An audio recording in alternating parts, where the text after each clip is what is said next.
হাসির রাজা, জ্ঞানের রাজা, রসিক রাজা। কি গো গিন্নি, এটা কিসের ফর্দ? কোনো অনুষ্ঠান হবে নাকি? বিয়ে হবে গো। বিয়ে? কার বিয়ে? ভগবান শিবের সাথে দেবী পার্বতীর বিয়ে। সামনে শিবরাত্রি, মনে নেই? হ্যাঁ, তা মনে আছে, কিন্তু এই ফর্দটা কি জন্য গিন্নি? আমি শিবরাত্রির দিন বিকেলে বাবার মাথায় দুধ ঢালতে যাব, তাই তোমাকে আগে থেকে লিখে দিলাম কি কি লাগবে। সব আগে আগে নিয়ে আসবে। হ্যাঁ, দেখি কি লেখা আছে। দুধ 1 সের, গঙ্গা জল, নারকেল, ঘি, মধু, দই, সন্দেশ, রসগোল্লা, আকন্দ ফুলের মালা, ধূপ, মোমবাতি, 108টা বেলপাতা, ধূত্র ফুল, নীলকণ্ঠ ফুল, লাল পাড় সাদা পাটের শাড়ি। ওরে বাবা, এত কিছু! হুম, এখন ওরে বাবারে মারে কিছু চলবে না, চলবে না। আর আগে থেকে লিখে দিয়েছি, আমি কোনো বায়না শুনবো না। হ্যাঁ, যদি না নিয়ে আসো তাহলে কিন্তু চলে যাব। হ্যাঁ, বলি, শিবরাত্রির দিন তো মেয়েরা বাবার মাথায় দুধ জল ঢালে বাবার মতন স্বামীর কামনায়। তা আমি তোমার স্বামী তো উপস্থিত, তাই এত কিছু। তোমার মঙ্গল কামনায় গো। তুমি আর বাড়তি কথা বলবে না, যা বলেছি সেদিন নিয়ে আসবে। হ্যাঁ, বেশ বেশ, ঠিক আছে বাবা, ঠিক আছে। তাহলে আমি এখনই যাই, সব দোকানে দোকানে বায়না করে আসি। সেদিন তো এইসব জিনিসের চাহিদা তুঙ্গে থাকে। হ্যাঁ, তা যাও, সেটাই বুদ্ধিমানের কাজ হবে। হ্যাঁ,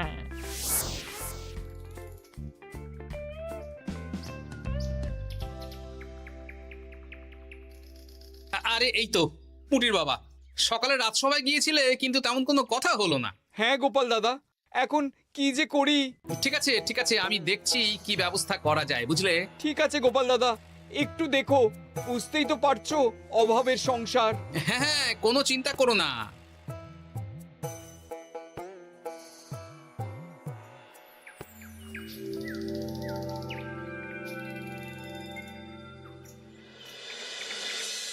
আচ্ছা, আজ তাহলে শিবরাত্রির আয়োজন নিয়ে আলোচনা হোক। মহারাজ, এসব নিয়ে আপনি চিন্তা করবেন কেন? আরে আমার মতন একজন মন্ত্রী থাকতে আপনার মাথা ঘামানোর কোনো দরকারই নেই। না না মহারাজ, একদম মন্ত্রী মশাইকে দায়িত্ব দেবেন না। উনি প্রত্যেকবার দায়িত্ব নিয়ে সব তালগোল করে দেন, আর সব শেষে বলেন আমার ভুল হয়ে গেছে, আমাকে ছেড়ে দিন। এই গোপাল গোপাল, একদম বাজে কথা বলবে না। আমি এখন ভালো হয়ে গেছি। ভালো না কালো? মহারাজ মহারাজ, আপনি আমাকে দায়িত্ব দিন, আমি সব সামলে দেব। সব কাজ সবাই মিলে করলেই তো ভালো। পুজো পাঠের দায়িত্ব আমার, বাকি আমি জানি না। সে ঠিক আছে, কিন্তু পুজোর জোগাড় অনেক দায়িত্ব, সব হিসেব করে কেনাকাটা করতে হয়। সবচেয়ে বড় ব্যাপার, তার জন্য সৎ হতে হয়। আমি কি অসৎ নাকি? আমি সব দায়িত্ব নেব। না, আমি নেব। আমি নেব। আমি। আহ, চুপ চুপ, একদম চুপ। গোপাল দায়িত্ব নেবে না মন্ত্রী, সেটা তো বিচার করতে হবে। কিভাবে বিচার করবেন মহারাজ? হ্যাঁ, একটা বুদ্ধির পরীক্ষা নেওয়া হবে। আমি এখন গোপালের চেয়ে অনেক বুদ্ধিমান হয়ে গেছি। তাহলে তো ভালো, তুমি গোপালের বুদ্ধির পরীক্ষা নাও। যদি গোপাল জিতে যায় তাহলে গোপালই দায়িত্ব পাবে, নইলে তুমি। ঠিক আছে, আমি এক্ষুনি প্রশ্ন করছি। হ্যাঁ হ্যাঁ, করুন করুন। হ্যাঁ, এমন কি জিনিস যা তুমি যতই খাও পেট ভরবে না? বাবা, মন্ত্রী কি প্রশ্ন করলে! গোপাল, বলো বলো বলো। এবার জমবে মজা। বেশ, তাহলে বলি। হ্যাঁ, বলো বলো। উত্তর হলো বাতাস। যতই খাও পেট ভরে না। গোপালের কি বুদ্ধি! ও মন্ত্রী মশাই, এই গোপাল তো প্রথম দানেই বাজিমাত করে দিল। হ্যাঁ, প্রথমটা তো সহজ ছিল। ঠিক আছে, এতই যদি বুদ্ধিমান হও তাহলে আরেকটা পরীক্ষা দাও। হ্যাঁ মন্ত্রী, বলো। এবার আপনারা একটু অপেক্ষা করুন, আমি আসছি।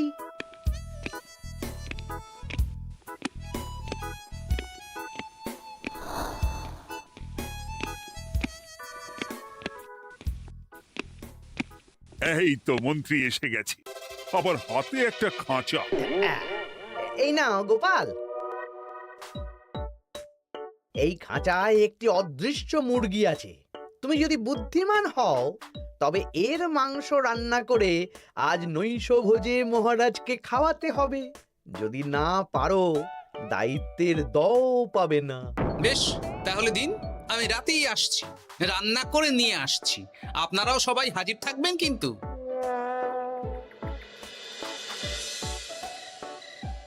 এই সেরেছে, গোপাল যে এখনো এলো না। গোপাল নির্ঘাত ফেসেছে। এই তো চলে এসেছি। এ কি গোপাল, তুমি তো খালি হাতে। মাংসের ঝোল রেঁধেও এনেছি। কই গোপাল, অদৃশ্য মুরগির ঝোল কোথায়? হ্যাঁ, কোথায় গোপাল? আহ, মহারাজ, অমন সুস্বাদু মুরগি আমি আগে কখনো খাইনি। আমি সেটা রান্না করে রাজপ্রাসাদের প্রধান ফটকের বাইরে রেখে এসেছি। মস্করা হচ্ছে? চলুন তো গিয়ে দেখি। হ্যাঁ, চলো তো।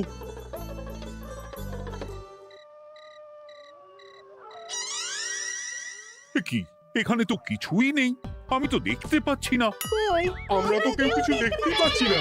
কোথায় কোথায় মাংসের ঝোল? আরে মন্ত্রী মশাই, অদৃশ্য মুরগি রান্না করলে ঝোলটাও তো অদৃশ্যই হবে। আপনি দেখতে পাচ্ছেন না, মানে আপনার মনে পাপ আছে, নইলে আপনার চোখের সমস্যা। মহারাজ তো ঠিকই দেখতে পাচ্ছেন, তাই না মহারাজ? এই রে, গোপাল তো মোক্ষম জবাব দিয়েছে। হ্যাঁ হ্যাঁ, চমৎকার ঘ্রাণ বেরোচ্ছে। মন্ত্রী, তুমি দেখতে পাচ্ছ না কেন? ইয়ে না মানে ঠিক আছে ঠিক আছে, পাচ্ছি, দেখতে পাচ্ছি। একটু ঝাপসা লাগছে, মনে হয় চোখ দেখাতে হবে। তার মানে গোপাল তো মন্ত্রী মশাইকে পরপর দুবার হারালো। আর একটা সুযোগ দিন মহারাজ, শেষ সুযোগ। বেশ, দিলাম।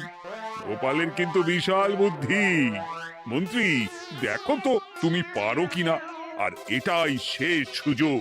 মহারাজ, গোপাল যদি এতই বুদ্ধিমান হয়, তবে ও কি বলতে পারবে কাল ভোরে আমার মনে প্রথম কোন চিন্তাটা আসবে? এটা তো খুবই সহজ কথা। কাল ভোরে আপনার মনে প্রথম চিন্তা আসবে মহারাজ যেন দীর্ঘজীবী হন এবং রাজ্যের উন্নতি হোক। এই সেরেছে, এবার তো মহা ফাপড়ে পড়লাম। আমি যদি বলি না, এটা আমার চিন্তা ছিল না, তবে মহারাজের কাছে গর্দান যাবে।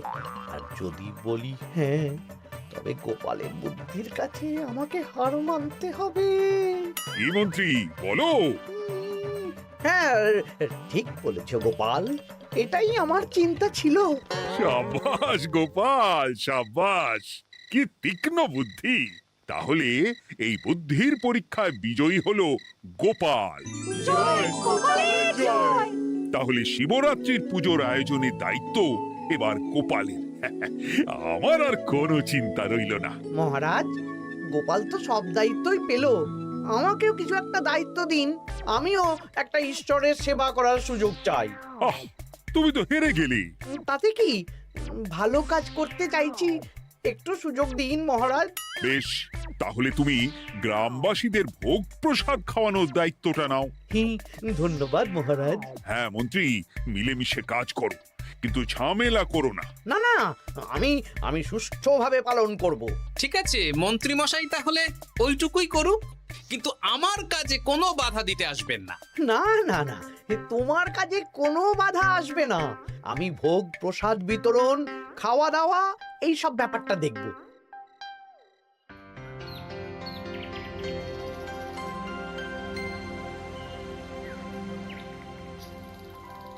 বলুন মন্ত্রীমশাই, সকাল সকাল ডেকে পাঠালেন।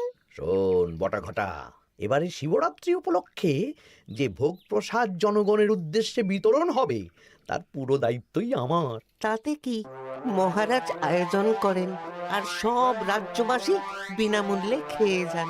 সেই প্রথা এতদিন চালু ছিল, কিন্তু এবার একটু অন্যরকম হবে। কিরকম কিরকম? তোরা দুজন আমার নাম করে সব গরিব প্রজাদের কাছ থেকে ভোগ খাওয়ার জন্য চাঁদা তুলবি। শিব পুজোয় চাঁদা? হ্যাঁ দাদা, ইয়ে না মানে ঘটা, খুব সামান্য। বাড়ি আর দোকানগুলোয় যাবি আর মাথা পিছু 1 আনা করে তুলবি, কেমন? বেশ, তারপর বলবি ঢালাও খাওয়ানো হবে, এলাহি আয়োজন। আচ্ছা ঠিক আছে। তবে ভুল করেও কোনো রাজসভাসদদের বাড়ি থেকে বা মান্যিগণ্যি লোকের বাড়ি থেকে এই চাঁদা তুলিস না যেন। না না, বুঝতে পেরেছি, তুলবো না। হ্যাঁ, বলবি সারা রাত পুজো হবে, পরের দিন সকালে হবে প্রসাদ বিতরণ। কেমন?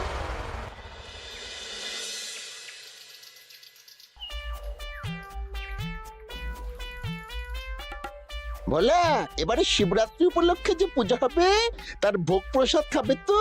হ্যাঁ হ্যাঁ, নিশ্চয়ই নিশ্চয়ই। এবারে সব দায়িত্ব মন্ত্রী মশাইয়ের, এলাহি আয়োজন। তা তোমাদের বাড়িতে কতজন সদস্য? আমি আর আমার গিন্নি দুজন। তাহলে দুয়ানা দাও, এক আনা করে দুজন। হ্যাঁ, আবার অর্থ দিতে হচ্ছে। হ্যাঁ, এলাহি আয়োজন, তাই এই সামান্য অনুদান। আচ্ছা বেশ, এই নাও, এই নাও দুয়ানা।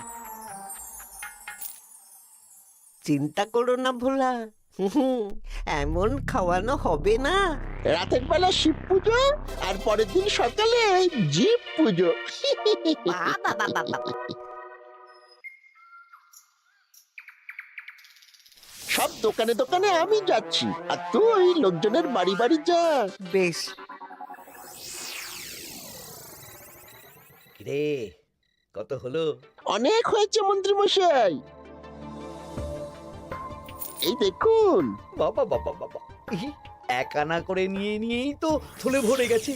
হ্যাঁ, এবার হবে মাছের তেলে মাছ ভাজা। মহারাজও ভোগের আয়োজনের জন্য আজকে মোহর দিয়ে দিয়েছেন। তার মানে তো আপনার মুনাফাই মুনাফা, লাভই লাভ। আমাদেরকেও কিছু দিন। দেব দেব, এখনো কাজ বাকি আছে।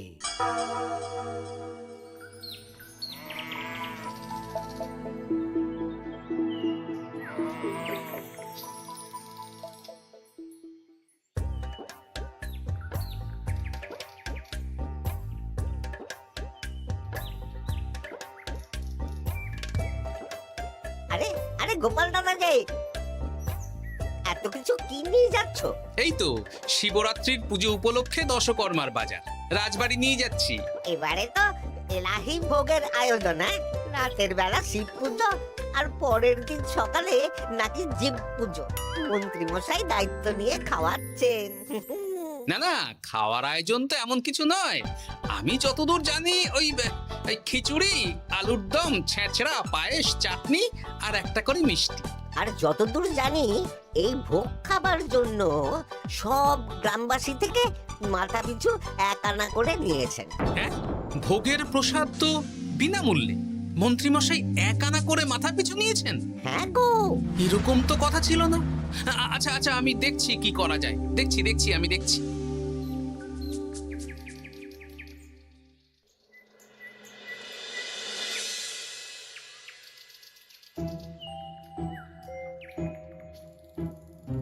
ভায়া, বলছি তোমার কাছে মন্ত্রীমশাই এসেছিলেন? হ্যাঁ, চালের বায়না করে গেলেন। তা কি চালের বায়না করলেন? খুবই সাধারণ চাল, আমার দোকানে সবচেয়ে কম দামি চাল বলতে পারো। সে চাল তো আমি পুজোর দিন পাঠিয়ে দেব বলেছি। আচ্ছা, কেনাকাটার রসিদপত্র? না না, সেসব হয়নি, শেষে দেব। শোনো, মহারাজের আদেশ, মন্ত্রীমশাই যে চাল বলেছেন তার থেকে 5 গুণ উৎকৃষ্ট মানের চাল দেওয়া চাই। যে চাল রাজা বাদশারাও খুব কম খান, সবচেয়ে দামি চাল। আচ্ছা, আর ডাল? ওটাও 1 নম্বর মানের সোনামুখ দেবে। বেশ। মন্ত্রীমশাই যা যা বায়না দিয়েছেন পরিমাণ এক থাকবে, শুধু জিনিসপত্রের মান বাড়বে। ঠিক আছে? আচ্ছা ঠিক আছে। আর একথা মন্ত্রীমশাইকে জানানোর দরকার নেই, শুধু মোহরটা ওনার কাছ থেকে আদায় করে নিন। যেদিন খাওয়ানো হবে সেদিন বিকেলে যাবে, মানে শিবরাত্রির পরের দিন বিকেল। বেশ।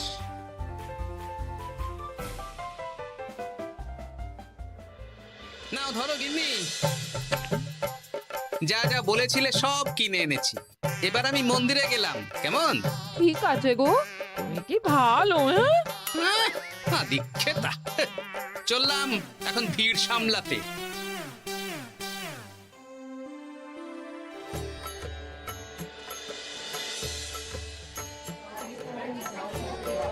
একটু সারিবদ্ধভাবে দাঁড়ান, আপনারও সুযোগ আসবে।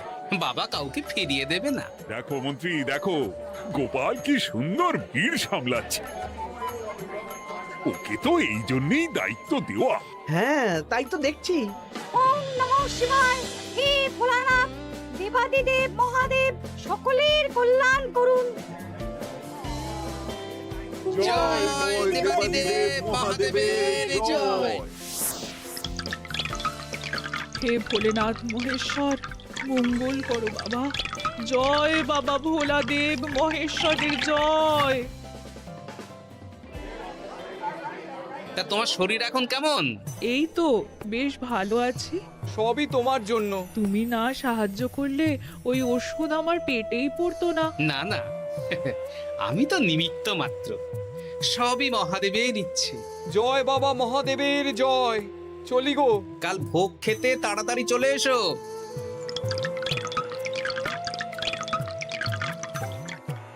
জয় দেবাদিদেব মহাদেবের জয়।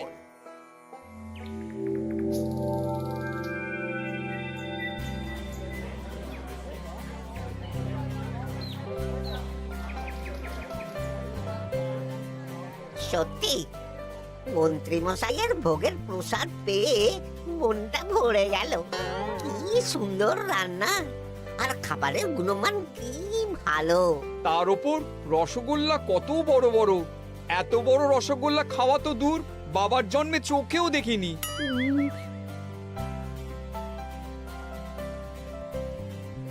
এই সেরেছে।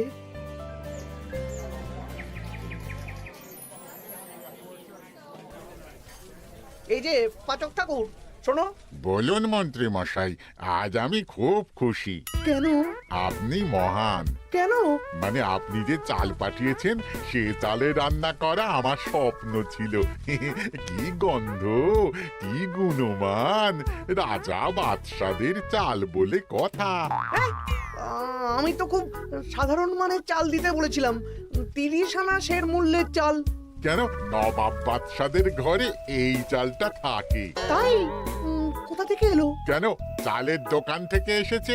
মিষ্টিও দারুণ, রসগোল্লা তো নয়, যেন যেন একেবারে বড় বড় রাজভোগ। কি আকার, কি গুণমান, কি স্বাদ। আহা, দেখুন দেখুন দেখুন। বাবা, ভোলা এত বড় রসগোল্লা দিয়েছে। ঠিক আছে, যা হচ্ছে হতে দে। আমি তো চিন্তায় পড়ে গেছি।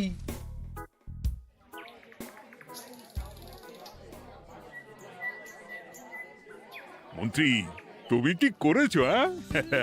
তোমার নামে তো সবাই সুখ্যাতি করছে। না না, এই আর কি। আমি যা অর্থ দিয়েছি এই আয়োজনের জন্য তো তার চেয়ে 5 গুণ বেশি মোহর লাগবে, কিন্তু তুমি কি করে করলে? মন্ত্রীমশাই সত্যিই ভালো হয়ে গেছেন। দেখো গোপাল, দেখো মন্ত্রী সত্যি বদলে গেছেন। সবই তো জনগণের সেবার জন্য। কে জানে বাবা, কি গড়বড় হয়ে গেল।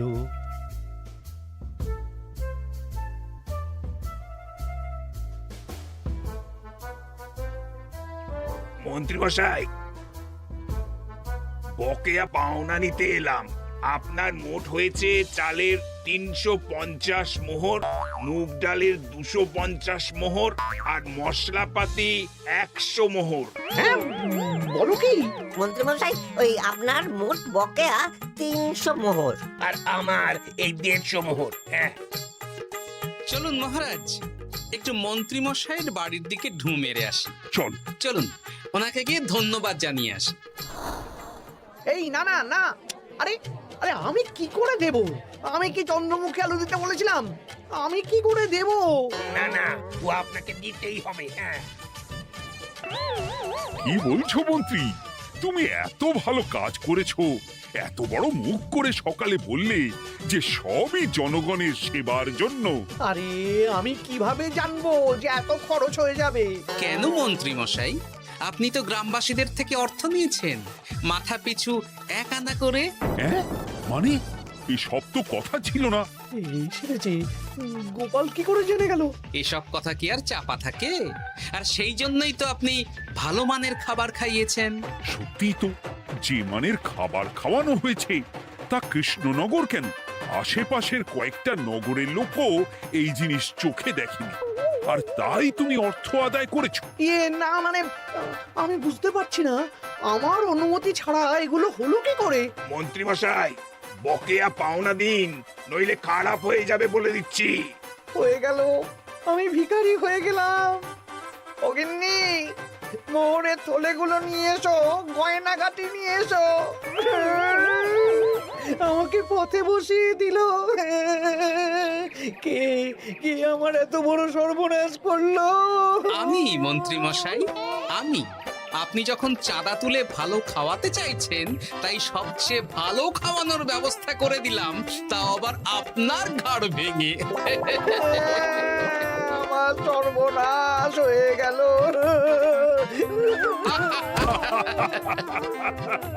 জয় মহাদেবের জয়।